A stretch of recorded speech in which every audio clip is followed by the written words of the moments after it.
안녕하세요. 초등학생 딸아이를 키우고 있는 40대 여성입니다. 어디서부터 어떻게 이야기를 풀어나가야 할지 원래 남에게 제 얘기를 잘하는 편이 아니라서요. 하지만 가슴이 너무 답답해서 이러다간 화병이라도 생길 것 같아 말주변이 없으면서도 한번 제 이야기를 해보려고 합니다. 두서가 없더라도 한번 들어주세요. 남편하고는 사내 커플이었어요. 남편이 저보다 3년 먼저 입사하였고 제가 입사했을 때 저를 많이 도와줬지요. 그리고 그렇게 2년 정도 같이 일하다가 남편이 먼저 한번 진지하게 만나보지 않겠냐고 물어왔는데 당시 남편은 여직원들 사이에서 꽤나 인기가 있는 편이었거든요. 그래서 좀 뭐랄까 의아하면서도 싫진 않대요. 아무튼 제가 일주일 고민해보고 대답해주겠다 했는데 남편이 결혼을 전제로 만나보고 싶은 거니 충분히 생각하고 얘기해달라는 거예요. 사실 사내 커플이라는 게 잘 사귀다 결혼까지 하게 되면 다행이지만 헤어지면 솔직히 여자가 손해잖아요. 그런데 워낙 남편이 저를 대하는 태도가 확신이 있어 보였으니 뭔가 믿음이 갔죠. 그래서 결국 남편과 사귀기 시작했고 3년의 연애 끝에 결혼까지 하게 되었네요. 만나는 동안 남편과는 별 트러블은 없었어요. 매사 좋은 쪽으로 생각하고 크게 담아두지 않는 남편의 성격 덕분에 다툴 일이 없기도 했고 어쩌다 마음 상하는 일이 있어도 대화로 풀어나가면 됐으니까요. 그래서 결혼을 앞두고 남편에게 그렇게 개차반인 시동생이 있다는 걸 알았을 땐 솔직히 제법 충격적이었네요. 시동생은 남편과는 4살 차이로 저와는 동갑이었는데 그래서 그런가 절대로 형수님 소리를 안 했어요. 그리고 그쪽에서 형수님 소리를 안 하니 저도 똑같이 이름만 불렀거든요. 그랬더니 하루는 시부모님이 저를 불러서는 어째서 이름을 부르냐고 왜 맘먹냐고 하시는 거예요. 황당하더라고요. 그래서 서열로 치면 제가 위인데 이게 어떻게 제가 시동생한테 맘먹는 거냐고 시동생이 저한테 맘먹는 거라고 하니까 어머님이 굳이 따지자면 그렇지만 시동생이 자존심이 워낙 세다 보니 그러나 보다고 저더러 그러려니야 라는 이해 못할 말씀만 하시더라니까요. 아무튼 이건 수많은 일들 중 하나의 예에 불과하고 제가 시동생이 정말 개차반이라고 생각하게 된 건 동서를 대하는 태도 때문이었습니다. 저런 인간도 처복은 있는가 보다 싶을 정도로 시동생에 비하면 동서는 참으로 좋은 사람이었어요. 사람이 어찌나 온순하고 정이 많은지 제가 윗사람인데도 배울 점이 많다 싶었죠. 하지만 어째서인지 시동생은 그런 동서를 걸핏하면 쥐잡듯 잡았는데 그 이유가 참으로 모질더라고요. 동서는 어려서 부모님을 모두 잃고 할머니 손에서 자랐다는데 그나마도 시집오고 얼마 지나지 않아 키워주신 할머니가 돌아가셔서 엄밀히 따지고 보면 친정이 없는 거나 마찬가지였어요. 그런데 시동생은 그 점을 빌미삼아 사위사랑은 장모라는데 자기는 장모가 없으니 불쌍한 놈이라고 하지를 않나. 시댁에서 모임이 있을 때 동서가 음식을 해오면 남편이란 작자가 고마워하고 맛있다고 자기 아내를 치켜 세워주지는 못할 망정 엄마 없이 잘한 티를 내느냐며 음식 맛이 이게 뭐냐고 타박을 하질 않나. 같은 여자로서 정말 듣고 있으면 가슴도 아프고 화도 나고. 그런데 저도 참으로 비겁했던 게 시부모님도 가만히 계시다 보니 차마 제가 한마디 할 용기가 안 생기더라고요. 그래서 그냥 식사 마치고 저랑 동서랑 둘이 설거지하고 뒷정리하고 그럴 때 서방님 말에 너무 마음 쓰지 말라고 위로 정도만 해줄 뿐이었네요. 아무튼 그렇게 지내다가 제가 저희 딸 낳고 바로 이듬해에 동서도 딸을 낳았어요. 그리고는 저는 저대로 애 키우면서 일 다니느라 정신없이 바빴고 그렇다 보니 동서가 어떻게 지내는지 솔직히 신경 쓸 새가 없었죠. 어쩌다 한 번씩 명절이니 시부모님 생신이니 그런 날 만나기는 했지만 둘 다 챙겨야 하는 애가 있다 보니까 예전처럼 틈틈이 이런저런 얘기를 나눌 새도 없기도 했고요. 그런데 그렇게 시간이 흘러 저희 애 두돌 되던 해에 시동생네가 이혼을 하게 되었다는 소식이 들려왔습니다. 솔직히 별로 놀랍지는 않았어요. 종종 동서는 왜 저러고 사나 싶기도 했고 나라면 진작에 이혼하고 말았을 거다 생각도 했었으니까요. 그리고 그래서 그런가 이혼한다는 얘기가 들리니 그럴 줄 알았다 잘됐다 싶대요. 그런데 시동생네의 이혼보다 저를 더 놀라게 했던 건 동서가 애를 포기하겠다고 했다는 거예요. 시동생더러 맡아서 키우던지 아니면 고아원에 데려다 주던지 마음대로 하라고. 자기는 못 키운다고 그랬다나요? 그래서 글쎄요. 그래도 시동생이 아무리 개차반이긴 했어도 지 핏줄이니 땡기긴 했겠죠? 아무튼 시동생이 애 맡아 키우고 대신 위자료니 뭐니 한 푼도 못 준다 어쩐다 자기들끼리 난리를 치더니 그렇게 갈라섰어요. 그리고 그러는 와중에 남편이 저더러 그러지 말고 평소에 그래도 재수 씨랑 친하게 지내지 않았냐면서 한번 얘기 좀 들어보라질 않나. 이혼만큼은 안 하게 설득 좀 해보라질 않나. 자꾸 저더러 뭘 좀 해보라고 그러는 거예요. 그런데 솔직히 제가 그 사이에 껴서 무슨 소리를 하겠어요? 제가 봐도 동서가 안 됐고 시동생이 인간 같지 않았는데 오히려 마음 같아선 동서더러 이제라도 잘 생각했다고 죄다 훌을 털어버리고 앞만 보고 가라고 해주고 싶었는걸요? 하지만 그래도 제가 김씨 집안 맏며느리니 차마 그렇게 말은 할 수가 없어서 가만히 있던 건데 무슨 이혼을 못하게 하라니? 그리고 어찌나 남편이 집요하게 저한테 부탁을 하던지 오죽하면 나중에는 제가 남편더러 당신도 동서 입장에서 한번 생각해보라고 당신 동생 같은 사람하고 평생 살고 싶겠나 하고는 확 쏘아붙였습니다. 그랬더니 한숨만 길게 내쉬고 더는 안 하긴 하대요. 그리고 이후로 시동생이 시조카를 데리고 시부모님 댁에 들어가 살기 시작했어요. 원래 처음에 한 두세 달은 어머님이 시동생네를 오가며 아이를 봐주셨는데 그것도 못할 짓이라며 불러들이신 거죠. 그리고 그때부터 어머님이 시조카를 키워주시며 그렇게 몇 년을 사셨습니다. 누구는 자기 손년이 당연한 거 아니냐 했지만 그래도 저는 그런 어머님이 대단하고 존경스러웠고요. 그런데 그런 어머님께서 교통사고를 당하시면서 상황이 이상하게 돌아가기 시작하대요. 교통사고 자체만 놓고 보자면 아주 큰 사고는 아니었어요.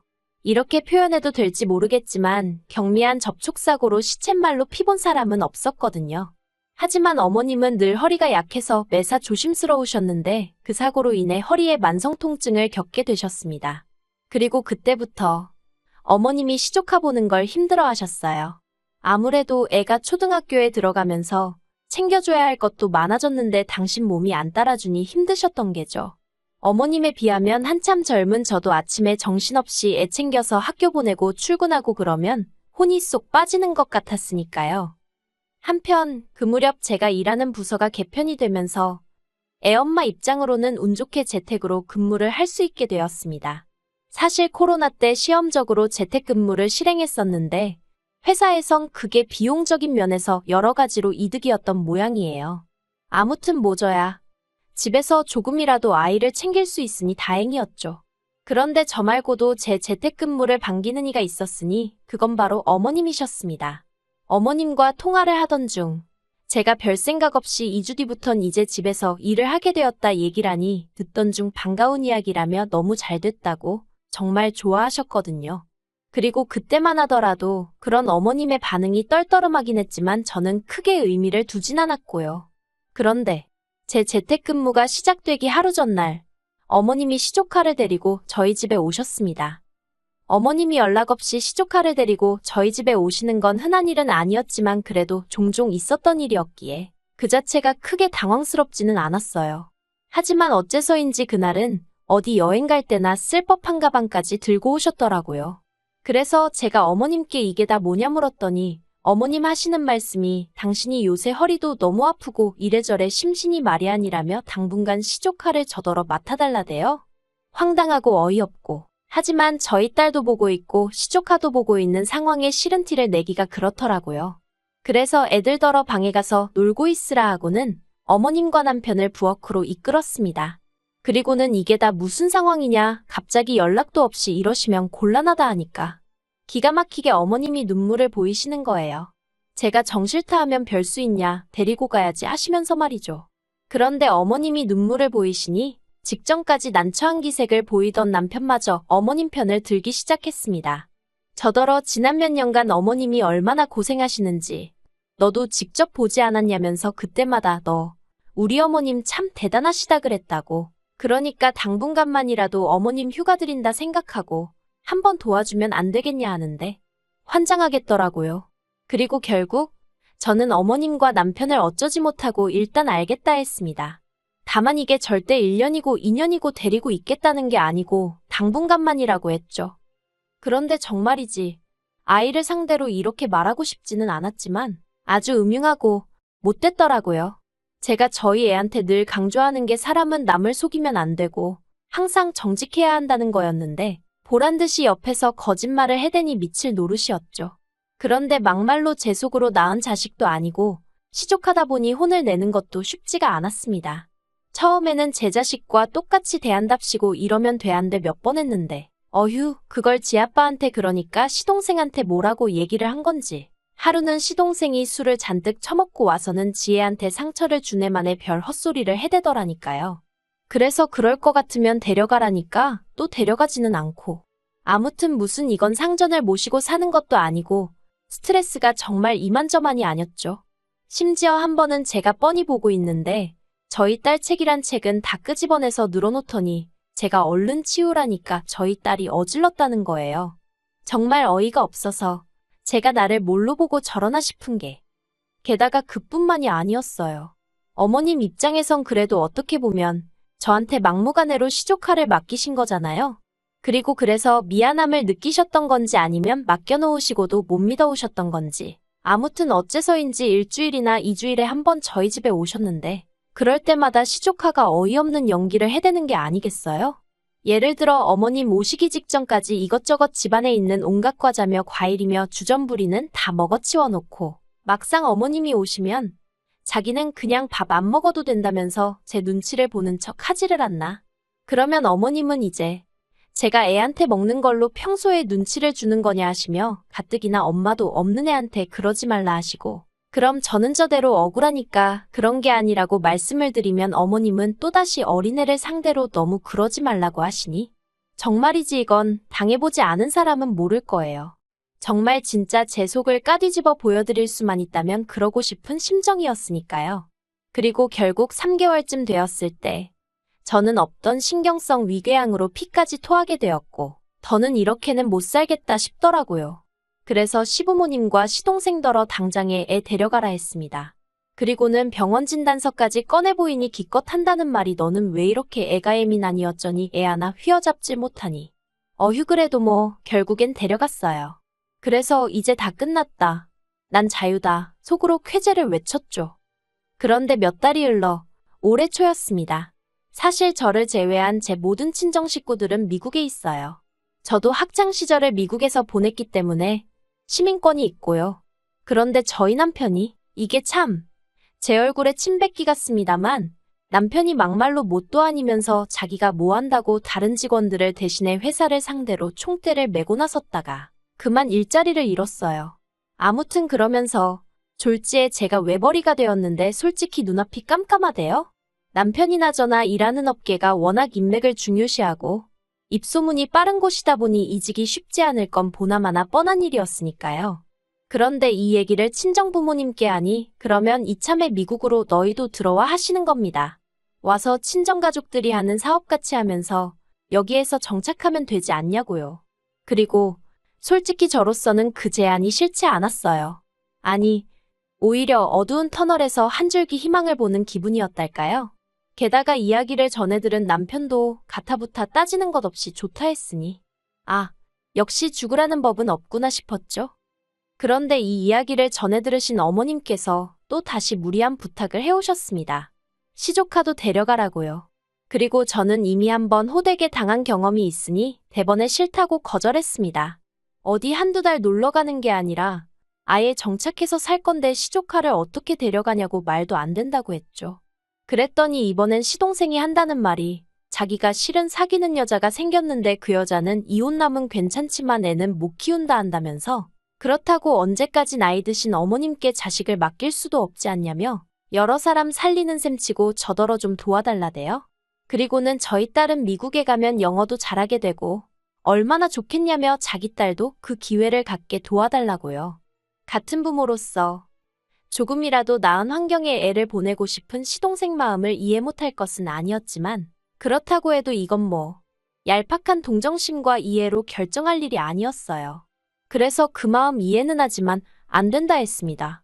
그런데 그랬더니 이제 아버님까지 등판을 하셔서는 너 하나만 참으면 나이 먹은 노인네들 숨 좀 돌리고 살 수 있고 불쌍한 네 시동생도 가정 꾸리고 지역마냥 살 수 있을 거고 엄마 없는 불쌍한 아영이도 기 좀 펴고 살게 될 거 아니냐며 어째서 맏며느리씩이나 되는 애가 그렇게 속이 좁냐고 화를 내시는 거예요. 그리고 다른 누구보다도 남편까지 이번 한 번만 어쩌고 하는데 이건 뭐 다들 나를 말려 죽이려고 작정을 했나 싶더라니까요. 그래서 남편더러 당신은 따라오지 말라고 했습니다. 그렇게 시동생하고 어머님이 불쌍해 죽겠으면 당신이 여기 남아서 시조카 키워주라고 했어요. 나는 내 딸만 데리고 미국에 가겠다고 했죠. 그랬더니 남편이 어떻게 자기가 시조카를 돌보냐며 펄쩍펄쩍 뛰었습니다. 그게 말이 되냐면서요. 아니, 큰엄마가 시조카를 보는 건 말이 되고 큰아빠는 왜 안 되냐고 했습니다. 막말로 당신하곤 피라도 좀 섞였지만 나는 생판남인데 왜 나는 되고 당신은 안 되냐고 그랬죠. 그러자 남편이 하는 말이 당신은 여자고 나는 남자잖아 하는데 웃기대요. 애 키우는데 여자 남자가 어디냔 말이죠. 그래서 됐다고 말 같지 않은 소리는 할 것도 없다고 그냥 여기 남아서 시족 하나 키우라 했네요. 그리고 제가 본격적으로 딸 데리고 미국 갈 준비를 시작했어요.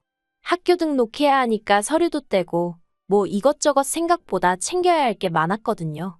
그런데 남편에 관해서는 정말 두고 갈 마음이었으니까 아무것도 뭐 제가 찾아보질 않았더니 한 일주일 지나니까 남편이 정말 자기를 두고 갈 거냐면서 슬슬 제 눈치를 살피더니 열흘쯤 됐을 때는 자기가 생각이 짧았다면서 그냥 우리 가족만 가면 된다고 저한테 들러붙기 시작하는 거예요.